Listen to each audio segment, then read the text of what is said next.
something curious about this broadcast. Audition libre.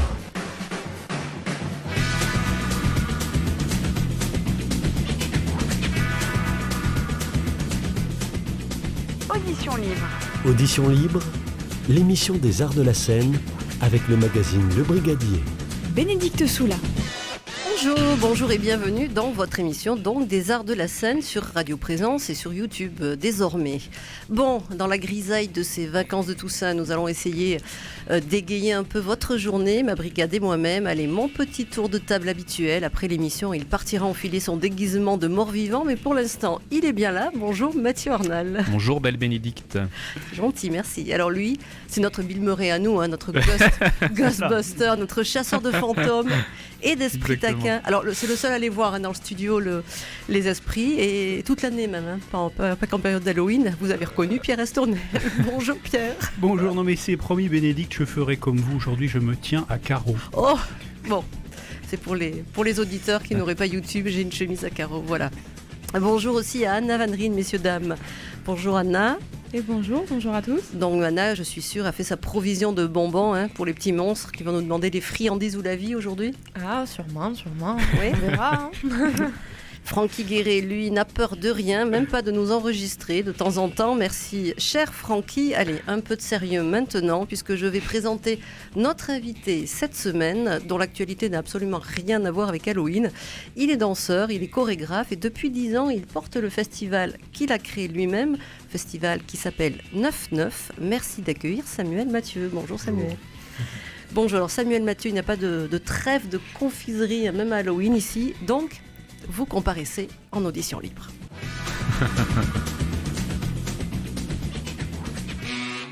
Audition libre, interview.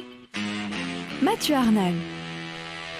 Oui, alors Samuel Mathieu, pour débuter cette audition, ma première question va être volontairement très ouverte.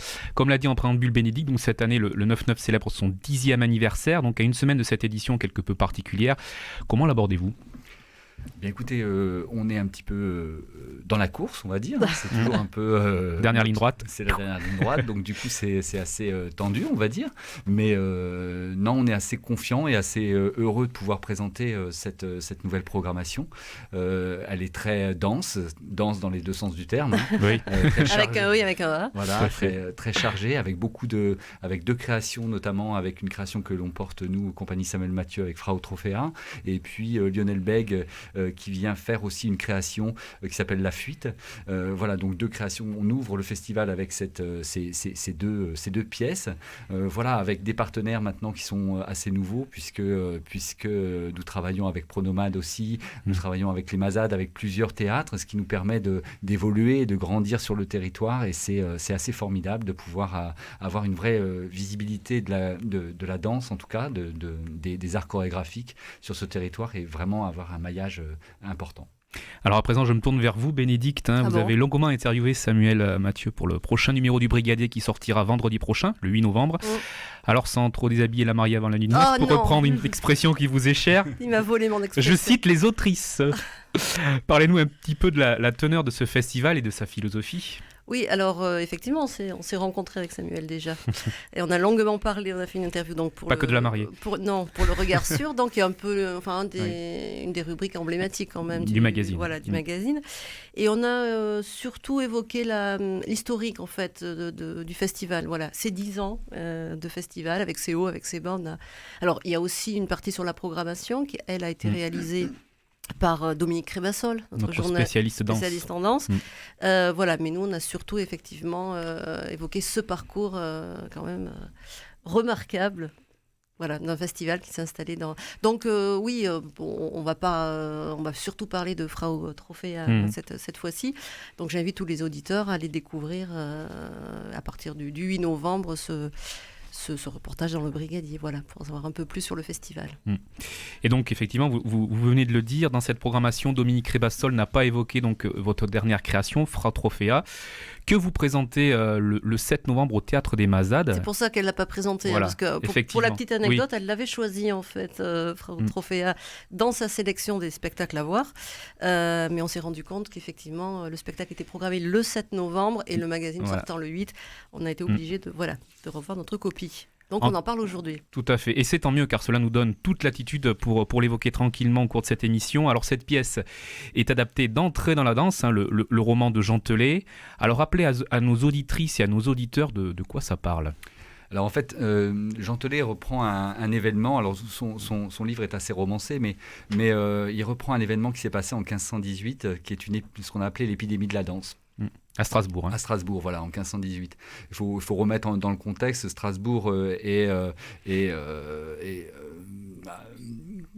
la société est vraiment pauvre. On a des gens qui meurent tous les jours de faim. Le clergé a une mainmise sur les greniers à grains. Donc du coup, on a vraiment une population qui est misérable et qui survit tant bien que mal dans cette ville.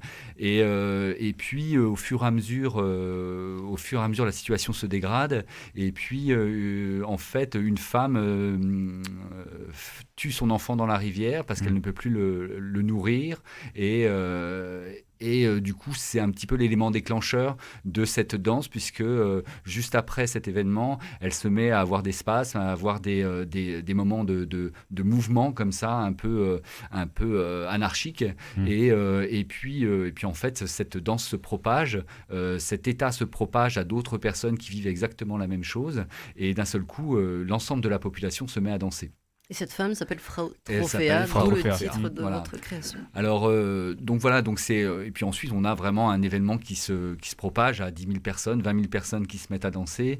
Le clergé ne sait pas exactement comment faire pour enrayer cette épidémie. Le maire de la ville, qui est à l'époque élu chaque année, donc il y a un maire tous les ans, donc le maire ne peut pas avoir une politique sur la durée, donc il est obligé d'agir vite. Et là, c'est vrai qu'il est un peu démuni par rapport à ça. Et donc, au départ, ils choisissent d'enrayer ça en interdisant la danse. Et en fait, au bout d'un moment, ils se rendent compte que c'est impossible, ça fait de plus en plus de morts. Et ils décident au contraire d'accompagner les danseurs avec de la musique. Et donc, ils commencent à mettre un orchestre, à mettre des choses comme ça. Et ils commencent à lâcher un petit peu les greniers à grains, à lâcher un petit peu de l'eau potable, etc., etc.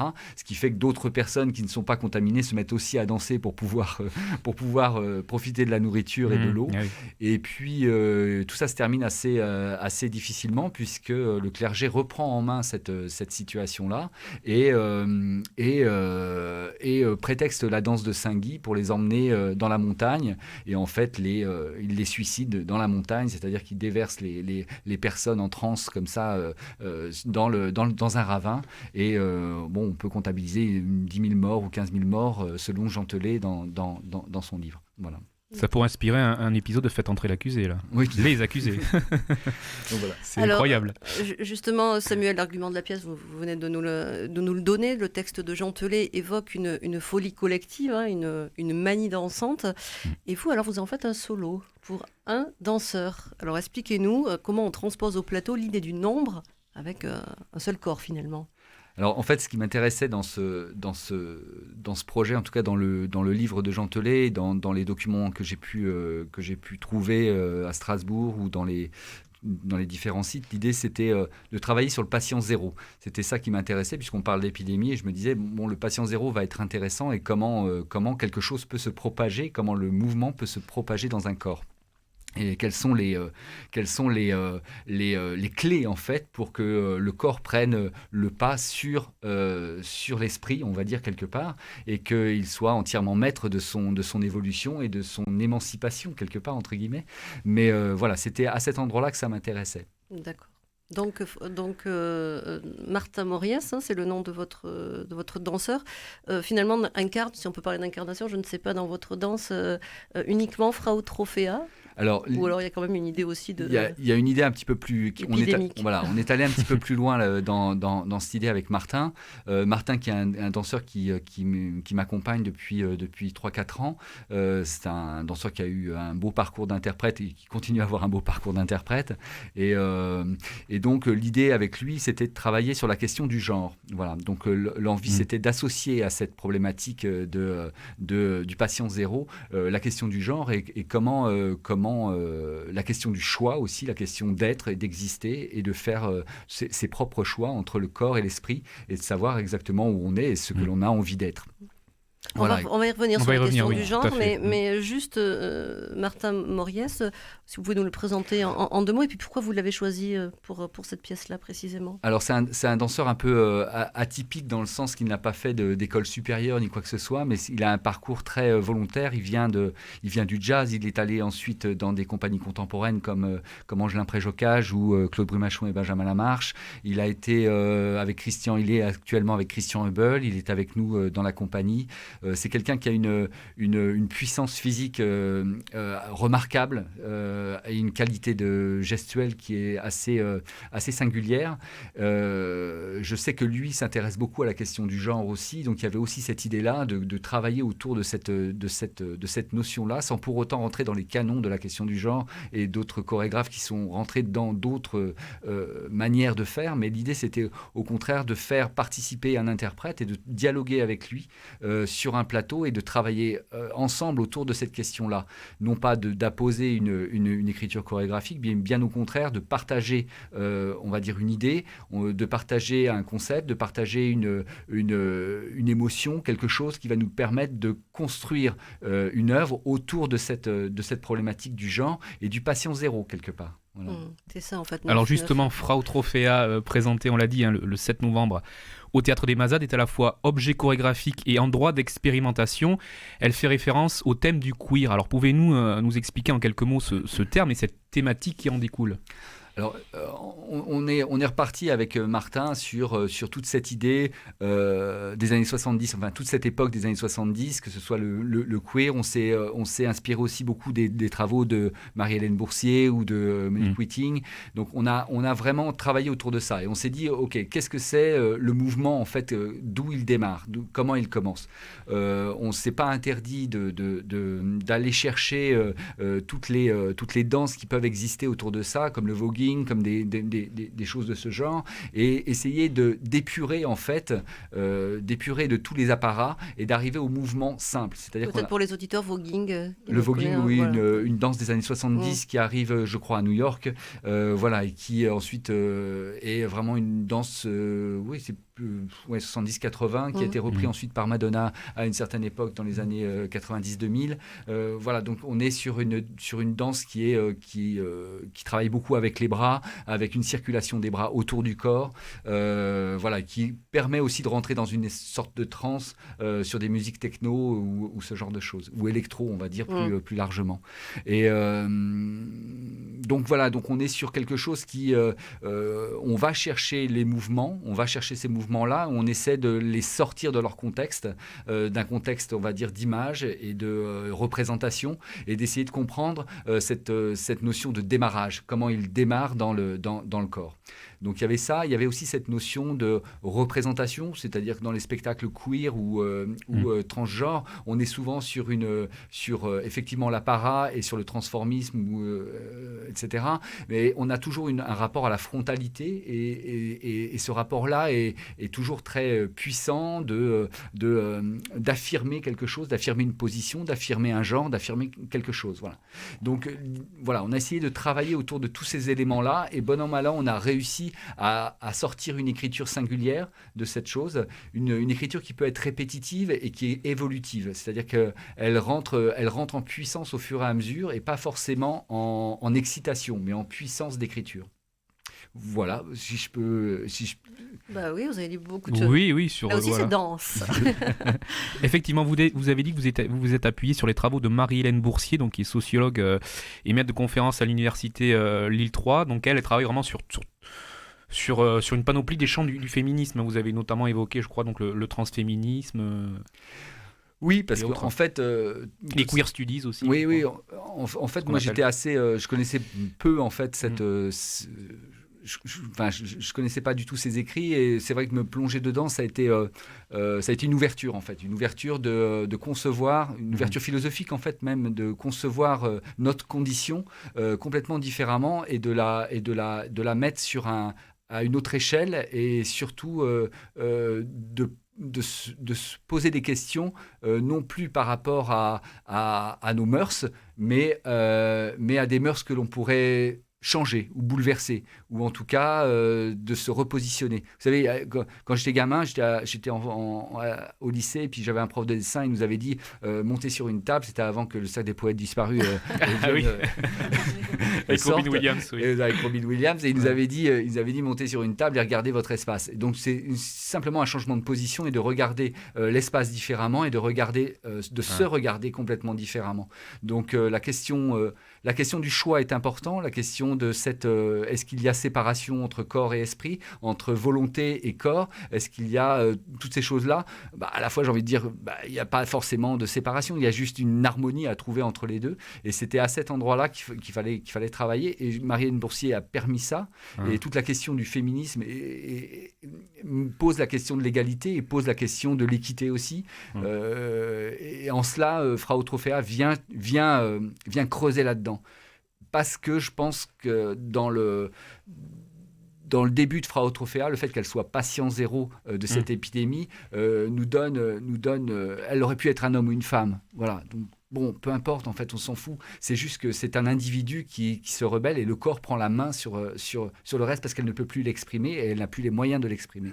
C'est amusant que vous ayez pensé à ce thème queer par rapport à cette histoire, parce que dans la fiction de Jean Telet, il n'en est absolument pas question. Absolument pas. Voilà. C'est parce que vous étiez dans ces préoccupations en ce moment, dans ces recherches? Oui, je crois qu'en plus, il y a aussi l'air ambiant, c'est-à-dire qu'est-ce qui se passe aujourd'hui. Je pense qu'il faut rester connecté à une... Ah oui, c'est des thématiques très prégnantes aujourd'hui, voilà, oui, c'est sûr. Je pense qu'il faut pas les... Il ne faut pas les refouler, il ne faut pas dire non. Au contraire, l'idée, c'était aussi de me confronter à cette thématique-là. Et puis, c'est vrai qu'il y a un autre projet qui arrive dans 2 ans qui s'appelle Saltarine. Et ce projet-là, c'est un projet qui part du XVIe siècle et qui en fait, à l'époque, on avait dans le ballet 2 corps qui étaient les saltarines et les ballerines. Et les saltarines ont disparu. Les saltarines étaient les sauteuses, celles qui provoquaient, celles qui étaient vraiment qui faisaient l'histoire et qui faisaient le rythme de la pièce. Et puis au fur et à mesure, au moment de la création de l'Académie royale, les saltarines ont disparu et on rejoint les foires, la rue et puis le cirque au 19e. Donc ça s'est fait vraiment progressivement et n'est resté que les ballerines. Et aujourd'hui, on est sur un moment, en tout cas dans la danse, en tout cas dans le mouvement, j'ai envie de dire, où on se rassemble, où on casse ces codes-là, où on essaie de se retrouver pour évoquer le corps, mais aussi évoquer le mouvement et les différentes approches de mouvement après une histoire sur 3 siècles où le corps a été brinque-ballé différemment des 2 côtés. Donc du coup, c'était cette réunion-là et la question de ballerine et saltarine, ça se conjugue au féminin, se dire que ça peut être... ça me plaisait en fait, je trouvais ça plutôt bien qu'on conjugue au féminin plutôt qu'au masculin, et je trouvais ça, et je me suis dit pourquoi pas aborder la question du genre avec ça. D'accord. Très simplement, enfin c'est même très simpliste, mais pourquoi pas. Et en fait, Frau Tropea vient en amont de ça, c'était pour préparer cette pièce-là, et pour préparer en fait ces questions-là, et la question du corps, même si Martin est sur le plateau et on voit que c'est un homme, il a sa barbe, c'est vraiment, on voit que c'est un homme, il y a un moment donné où on bascule, en tout cas moi j'arrive c'est ça qui me plaît, c'est qu'on bascule dans un individu qui ne correspond plus à un canon ou à un code genré qu'on peut connaître aujourd'hui. Très bien, parfait. Un mot peut-être sur, alors sans déshabiller la mariée avant la nuit de noces. Voilà, je l'aurais placé aussi. Un mot peut-être partout. Un mot peut-être sur le décor, sur la scéno. C'est très épuré, je crois. Alors c'est très très épuré. On a un sol qui est blanc. Le sol est, je vous parlais de la frontalité tout à l'heure, mais on a décalé exprès le tapis blanc légèrement en diagonale pour casser cette frontalité et en tout cas pour observer l'évolution du corps dans une légère diagonale. Et ce qui nous permet de ne pas avoir quelque chose de trop arrogant ni de trop frontal. Je le dis une deuxième fois, mais je me répète un peu, mais pour éviter cet impact trop fort par rapport au public. Et au contraire, de jouer réellement sur le développement physique, ou en tout cas le développement corporel de l'écriture chorégraphique. On a compris qu'il n'y a pas d'agressivité, justement, dans les propos. Non, bien au contraire. On est vraiment dans quelque chose qui absorbe une certaine douceur et qui absorbe cette énergie peut-être négative, entre guillemets, d'un patient zéro sur une épidémie. Au contraire, qui absorbe cette chose-là et au contraire, on voit cette évolution arriver. Parfait. Alors, on l'a dit, Frau Trophea est programmée le 7 novembre, donc seulement, à 20h30 au Centre culturel des Mazades à Toulouse. Programmée donc dans le cadre du festival 9-9. Alors, 9-9, c'est une vingtaine de créations, de rendez-vous, même plus généralement. Je crois qu'il y a un bal qui clôt la programmation. Oui. Il y a une table ronde, enfin, voilà. Plein de choses. Avant de vous laisser, Samuel, peut-être un mot sur cette édition qui, je crois, a été pensée à partir de 2 concepts. La fidélité et la curiosité, en gros.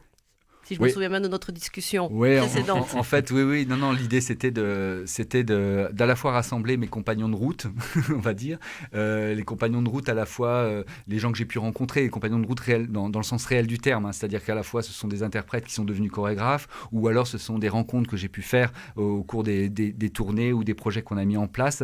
L'idée, c'était de les rassembler pour ces 10 ans, et puis d'amorcer effectivement des nouvelles personnes, essayer vraiment de jouer avec ce qui est en train de se créer. Il faut savoir aussi que la difficulté de la diffusion, de diffuser la danse aujourd'hui est présente. Donc l'idée aussi, c'était de travailler avec des compagnies qui sont des compagnies un peu comme la nôtre, c'est-à-dire conventionnées, avec une bonne stabilité, mais qui ne dépassent pas forcément et d'essayer au contraire d'injecter une dynamique de diffusion et essayer dans la mesure du possible de notre côté, mais en tout cas d'essayer d'accompagner aussi ça, puisque chacun a un travail vraiment singulier et très exigeant, et surtout de les mettre en valeur et de mettre en valeur ses positions. D'accord, merci beaucoup. De toute manière, donc, je le redis, mais il y a le regard dans le brigadier à partir du 8, où on revient sur toutes ces questions, et notamment sur la problématique de la diffusion de la danse aujourd'hui. Voilà, merci Samuel Merci Mathieu. Beaucoup. Merci Samuel, on poursuit comme chaque jeudi avec le coup de cœur de Pierre Estournel. Pierre, vous étiez au Théâtre du Grand Rond, où l'on a ri, il me semble, de la technocratie de la Commission européenne. Alors précisément, Mathieu, vous êtes dans le vif du sujet. Je voulais vous dire en préambule que c'est vrai que bien souvent, quand on va au Théâtre du Grand Rond, que ce soit en reportage ou en tant que simple spectateur, on a en arrière-pensée l'idée qu'on va peut-être rigoler un bon coup. Le comique, c'est pas une marque de fabrique de la salle, de la salle de rue des Potiers, mais quand même, c'est un petit peu, ça fait partie de l'esprit maison, j'ai envie de dire. La compagnie Girouette, incarnée par Greg et Natacha, a pris justement à bras-le-corps cette question de la Commission européenne pour thème, et le résultat, ça nous donne un spectacle qui allie humour et virtuosité circassienne et qui vraiment a fait le plein au Grand Rond. Il y avait une queue, mais alors inimaginable sur le trottoir. J'ai cru que je pourrais pas accéder à la salle. Ça s'appelle Ce ne sera pas long. Alors ouais, je sais à quoi ça va vous faire penser. Ça va vous faire penser au don du sang juste avant que l'aiguille ne s'enfonce dans votre bras. Et nous voici au début, les 2 protagonistes, allure façon bureaucrate, inspectent la salle. Ils doivent rendre un rapport à Bruxelles sur l'état des lieux. Autrement dit, ce sont des inspecteurs qui passent en revue tous les détails de la salle du théâtre. Ils doivent rendre un rapport à Bruxelles sur l'état des lieux, et ça, c'est plutôt bien imaginé comme trouvaille. Voilà qui est fait. Donc je me présente, Natacha Van Melebroek, inspecteur pour la Commission européenne, mon collègue. Grégory Van Tournout, inspecteur pour la Commission européenne. Nous sommes tous 2 représentants du CETSIPRE, qui, comme chacun sait, est-il encore besoin de le rappeler, est le Comité européen de soutien et de surveillance des facilités communales intercommunales de la Commission européenne. Alors plus précisément du sous-comité dédié aux arts forains, présents ici ce soir, évidemment. Vous avez raison d'être très précis. Nous sommes missionnés par Bruxelles pour voir un peu comment les choses se passent sur le terrain. Alors, notre rôle, quel est-il ? Nous ne sommes pas des élus. Je le précise parce qu'il arrive parfois que certaines de nos interventions soient prises comme ça pour une quelconque campagne électorale ou je ne sais quoi. Alors, pas du tout. Nous, c'est Bruxelles, c'est pas Strasbourg. Nous sommes de hauts fonctionnaires formés par l'EPSO, European Personal Selection Office. Et nous avons un rôle d'administrateur. Alors, un administrateur, qu'est-ce que c'est ? Vous allez me demander. Eh bien, bonne question, je ne sais pas. Tout un programme. Au départ, nous ont-ils confié, ils sortaient de l'école du cirque de Bruxelles et voulaient tout d'abord jouer le rôle de banquier. Autrement dit, dans leur esprit, les banquiers, c'est quoi ? C'est des personnes qui sont en costard et dont, je cite, le rôle est de dire toujours non pour d'obscures raisons. C'est ce que raconte Greg. S'ils nous ont fait rire avec ce côté un peu obscur de l'institution européenne, au fond, vous savez, l'Europe, ils considèrent lui devoir beaucoup. Ils ont beau l'aimer, l'Europe, Natacha et Greg, l'obligation d'exprimer, ils ont bien rigolé, je veux dire, parce qu'en tournée, ils étaient confrontés à des jeunes agriculteurs d'Ardèche et ils leur ont raconté que l'Europe leur avait demandé, par exemple, d'imprimer la date de ponte des œufs sur la face plate de l'œuf. Donc ça les a fait beaucoup rire. Et puis, ces agriculteurs, ils ont aussi raconté d'autres anecdotes. Ils assistaient au spectacle et ils leur parlaient de toutes ces réglementations. Et il fallait qu'ils trouvent, justement, qu'ils payent une contribution qui s'appelait la contribution volontaire obligatoire. Donc, on peut dire que l'Europe a beaucoup créé de liens autour de ce spectacle en tournée. On va maintenant écouter justement ce que m'a confié Greg à propos de cette compagnie Girouette. Ce ne sera pas long. Écoutez toutes ces remarques et tout cet amour malgré tout qu'ils portent à l'Europe, parce qu'ils sont jeunes, il faut le dire aussi. On avait choisi l'Europe un peu parce que c'est vraiment un sujet qu'on peut traire à l'infini. Tout le monde sait que l'Europe existe et personne ne sait ce qui se passe vraiment. Donc on peut inventer autant de choses qu'on veut. La plupart des acronymes qu'on utilise dans le spectacle sont véritables. Et on en a juste rajouté un ou deux un peu plus longs pour rendre le truc un peu plus improbable. Mais c'est l'intérêt de ce truc-là, c'est que c'est très mystérieux. Personne ne sait vraiment à quoi ça sert. On nous fait croire que ça coûte très cher. Alors je pense que ça rapporte beaucoup de choses dans la vie quotidienne des gens.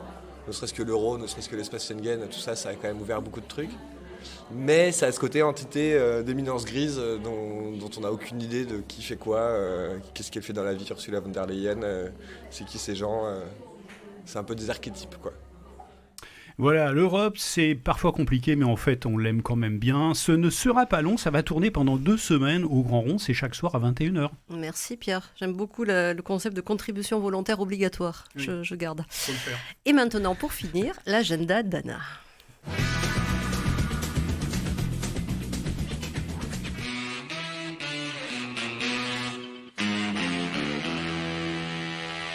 Alors, vu que je trouve qu'on n'a pas assez parlé de danse, on va continuer. Au programme de ce week-end, on a au Théâtre du Capitole, c'est À nos amours, une création bien sûr du Ballet du Capitole, chorégraphiée évidemment par Kader Bellarbi, qu'on salue d'ailleurs s'il nous écoute.